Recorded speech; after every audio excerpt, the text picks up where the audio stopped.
ধর্ষণ নয় কোনো সাহস, এটা শুধু লজ্জার দাগ। মানবতার মুখে আজ চপেটাঘাত, ঘৃণায় জাগে ঘাত প্রতিঘাত। নারী শুধু ভোগের পণ্য নয়, নারী হলো আলোর রূপ। তবে কেন নারীর গায়ে এত অত্যাচার? কেন এত মরণের ছাপ? শিশু হোক বা বয়স্ক নারী, সবাই তো চায় সম্মান। ধর্ষকের মনে মনুষ্যত্ব নেই, আছে শুধু অন্ধকার, আছে মনের ভেতর পশুদের ডাক। নারী হলো মায়ের রূপ, যারা করছো ধর্ষণ, দিচ্ছ না সম্মান।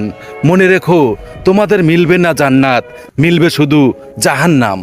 আইনের চোখে তারা যেন পায় কঠিন শাস্তি আর ভয়, তাহলে সমাজ রেখে যাবে নারীর প্রতি ন্যায়। চুপ না থেকে আওয়াজ তুলো, ভাঙো এই নীরবতার বেড়া। সবাই মিলে রুখতে হবে এই জঘন্য অন্ধকার আচরণ ঘেরা। নারী হোক স্বাধীন, সুরক্ষিত, চলার পথে থাক তার পূর্ণ অধিকার। ধর্ষণ থামুক, জেগে উঠুক মানুষ, হোক মানবতার ফিউচার।